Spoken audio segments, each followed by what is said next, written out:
한국 커피의 대부, 대한민국 바리스타 1호. 오늘의 주인공 커피 명가 안명규 대표를 표현할 때 흔히 쓰는 말입니다. 지금의 커피 문화가 우리나라에 자리 잡기까지 그의 노력을 빼놓고는 이야기가 안 될 정도인데요. 가히 대한민국 커피의 자존심이라 해도 과언이 아닌 안명규 대표. 그의 화려한 이력 속에 숨겨진 뒷이야기를 오늘 만나봅니다. 안녕하십니까, 정환진입니다. 여러분은 한 번 한 맹세를 지키십니까? 오늘 소개해드릴 안명규 대표는요, 아버지 산소 앞에서 한 맹세를 끝까지 지켜냅니다.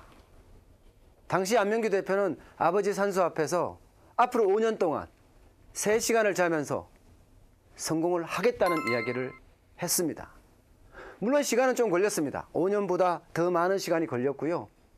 10년 세월 동안에 안명규 대표는 커피에 대한 관심과 열정으로 하루에 3시간을 자면서 나만의 커피를 만들어냅니다.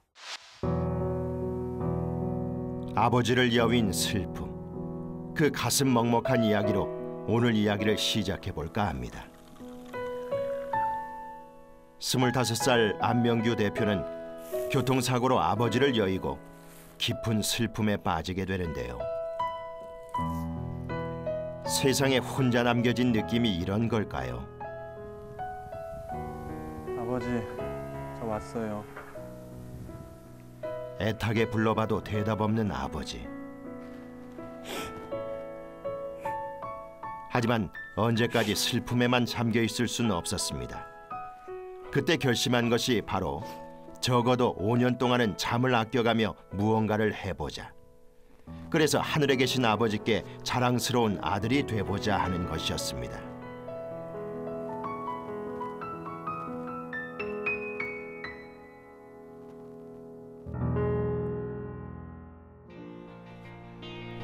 그때부터 안명규 대표는 닥치는 대로 일을 하면서 대학 등록금과 생활비를 버는 한편 아버지 무덤 앞에서 한 약속을 지키기 위해 앞으로 어떻게 인생을 살아야 할지 전보다 더 치열하게 고민하기 시작했습니다. 그때 떠오른 아련한 기억 하나. 고등학교 시절 늘 드나들던 사서실의 선생님으로부터 커피를 대접받은 적이 있었는데요. 인스턴트 커피가 대세이던 그 시절 처음 접하게 된 원두 커피. 맞습니다. 그 맛과 향, 아늑한 공간이 주는 느낌, 어린 그에겐 신선한 충격이었습니다.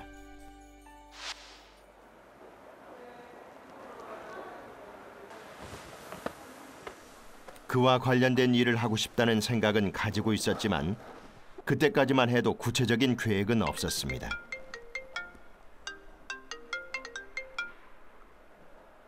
그때 걸려온 뜻밖의 전화. 예. 네, 알겠습니다. 찾아뵙겠습니다. 네. 그것이 그의 인생을 바꿔놓게 되는데요. 소식 들었다. 많이 힘들지? 네. 사실 내가 경주 시내에 커피숍을 오픈했거든. 그렇습니까? 명규, 네가 그 가게를 좀 책임져 주고 있으면 좋겠어. 제가 아닙니까? 근데 말이야, 한 가지 조건이 있어. 커피를 한 잔에 5,000원에 팔 거야. 5,000원이요?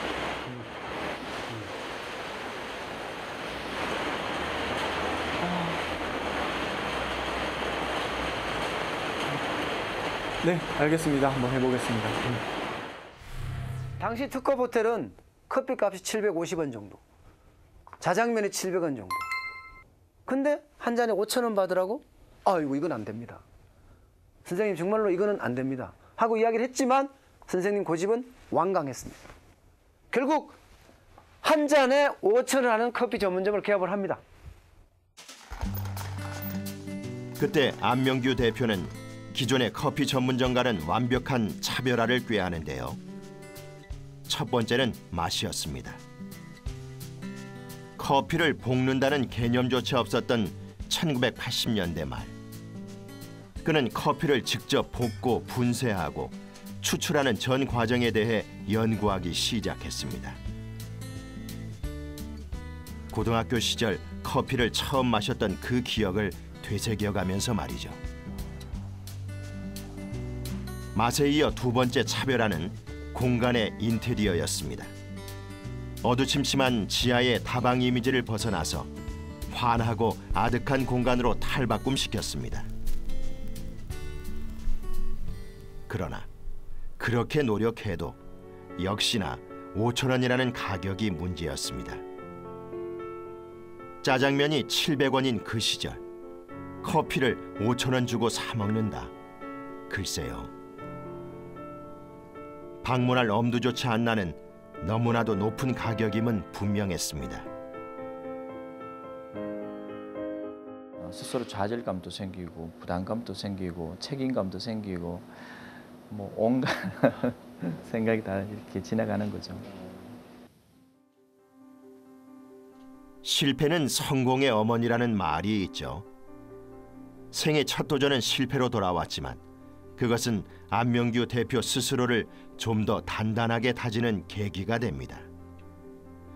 그는 과감하게 매장 운영을 그만두고 커피에 대한 공부를 좀 더 해보기로 하는데요.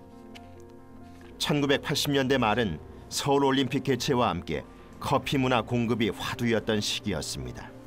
그는 당시 한국에는 없는 하지만 선진국에는 있는 커피 문화에 대해 깊이 있게 연구했습니다.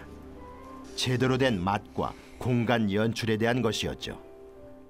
그 당시 확신할 수 있는 것은 이 길로 가면 5년, 10년 뒤면은 꼭지점을 갈 수는 있겠다. 뭐 그런 어떤 방향에 대한 확신은 있었던 것 같습니다. 1990년 결혼과 동시에 안명규 대표는 아내와 함께 커피 전문점 창업을 계획했습니다. 본격적으로 돈도 벌어야 했으니 그간의 경험을 토대로 매장을 연 것인데요. 신혼 살림이라곤 매장 구석에 조그만 3.3제곱미터의 공간이 전부였다고 하니 커피 명가의 탄생 뒤엔 이런 비화도 숨어 있습니다.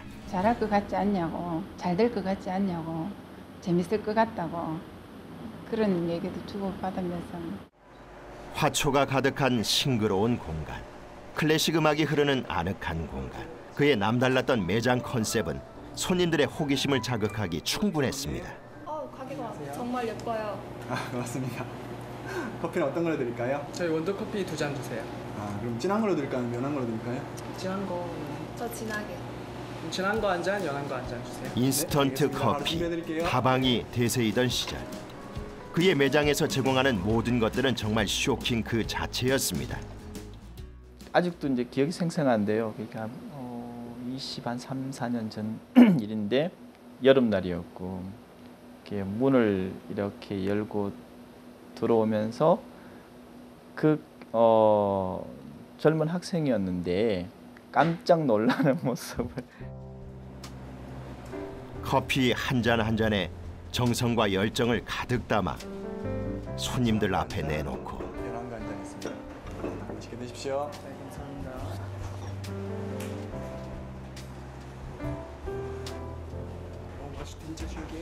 맛있어요.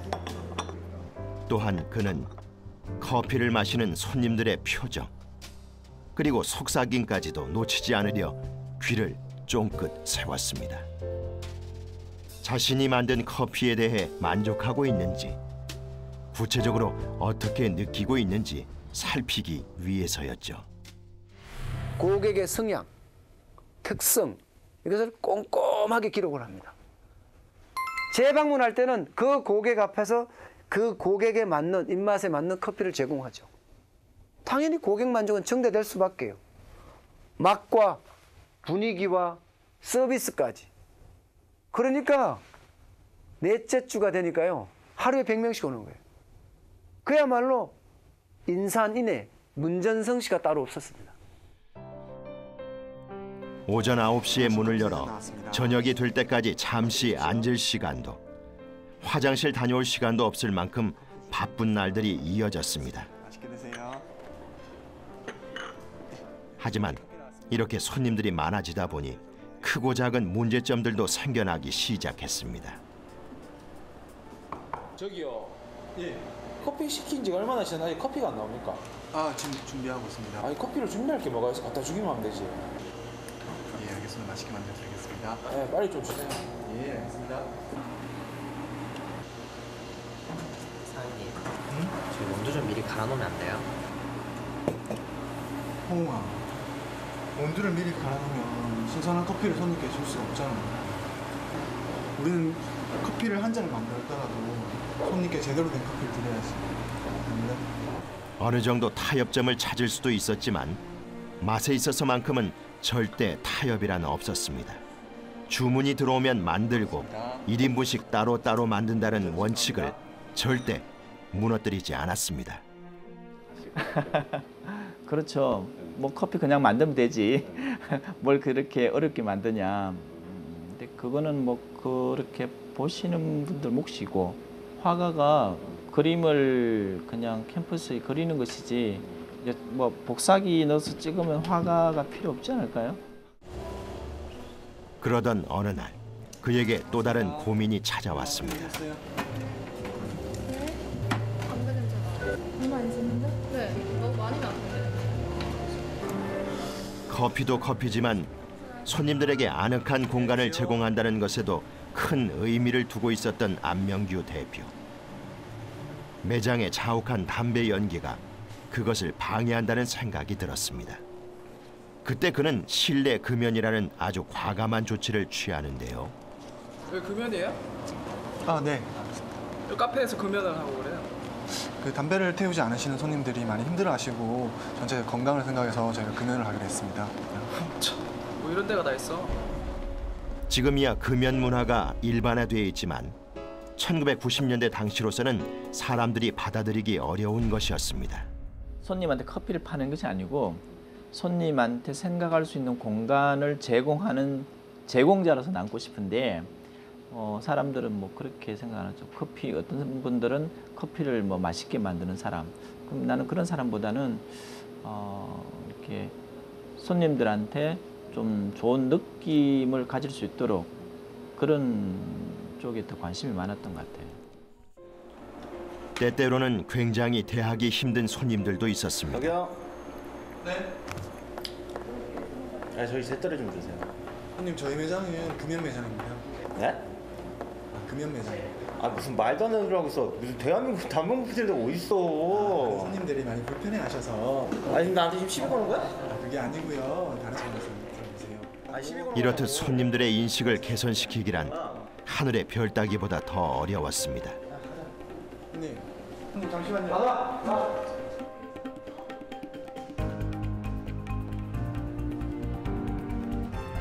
그렇게 실내 금연 조치를 취한 이후 무려 70% 이상의 손님이 감소하고 마는데요. 어느 정도 예상은 하고 있었지만 그 후폭풍은 생각보다 더 컸습니다. 그동안의 노력이 이렇게 물거품으로 돌아가는 것인가? 그의 마음은 점점 타들어가기 시작했습니다. 근데 굉장히 충격적으로 안 찾아오는 것 같아요. 그때 충격적으로 안 찾아왔을 때 사람들의 반응을 보고 어떠시던가요? 두 가지가 있었습니다. 이제 하나는 정말 담배 힘이 이만큼 센가? 라는 거. 그리고 또 하나는 내가 그러면 내 커피가 담배보다 못한가? 그렇다고 포기할 안명규 대표가 아닙니다. 아버지 산소 앞에서 한 맹세도 있는데 5년만 참자. 포기를 반납하고요. 5년을 참습니다. 시간이 지나면서 실내 금연이라고 해놓은 그곳에 손님이 하나씩 늘어나기 시작합니다. 물론 담배를 안 피는 비흡연자나 여성들이 중심이었습니다. 그때 안명규 대표는 차별할 시도를 합니다. 그는 단순히 커피를 판다는 개념을 넘어 그 속에 문화의 개념을 집어넣습니다. 매장 내에서 각종 음악회, 영화제 등을 개최하기 시작했고 그것은 고객들의 폭발적인 반응을 이끌어냅니다. 그리고 연이은 또 하나의 도전은 예, 어떻게 오셨습니까? 예, 제가 커피 볶는 기계를 좀 만들려고 하는데요. 혹시 제작이 가능할까요? 커피를 왜 볶아요? 타서 먹으면 되는데. 커피가 원래 보면 이렇게 콩이거든요. 콩을 저희가 볶아서 이렇게 마시고 합니다. 그래서 그 볶는 기계를 좀 만들려고 하는데. 몇 대 만드실 생각이에요? 일단 저희가 테스트용으로 하나만 만들려고 하는데 혹시 제작 가능할까요? 한 대요? 예. 이거 한 대 가지고는 우리 인건비 안 나와가지고 힘들어요. 시간도 안 되고. 이게 어려운 게 아니고요. 제가 설계도를 가져왔는데 이 설계도를 보고 사실 기계를 수입해 올 수도 있었지만 당시 그에겐 대한민국 커피의 자존심을 세워보겠다는 뜨거운 포부도 있었습니다. 하지만 커피를 볶는다는 개념조차 모를 때니 가는 곳마다 문전박대였죠. 어쨌든 이만큼 황무지기 때문에 뭔가 하나만 안 되면 그만큼의 더 효과는 있을 것이다 하는 그런 확신이 있었어요. 그래서 더 즐거웠던 것 같아요. 그래, 안 되면 될 때까지 해보자. 열정 하나로 일을 밀어붙이기 시작한 안명규 대표. 한 대 보고 만들려고 하면 뭐야란 말인데 우리 뭐 바꾸라는 이야기인데 나 진짜 미치겠네. 그럼 사장님 제가 여기서 일도 좀 돕고. 에이, 이 사람 또 긁어치기 또 그러네. 퇴짜의 연속이었지만 그렇다고 거기서 포기할 수는 없었습니다. 하루 종일 그의 곁을 졸졸 따라다니며 빌다시피 부탁을 했는데요.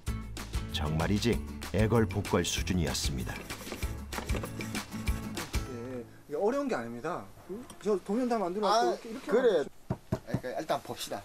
일단 의외 생긴 놈이자. 결국 그 열정은 철공소 사장의 마음을 녹이고야 맙니다.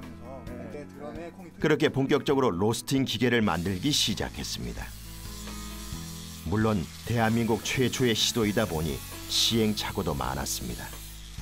하지만 그 모든 어려움을 극복해 나가며 기계 제작에만 들인 시간이 무려 7년이란 세월이었습니다.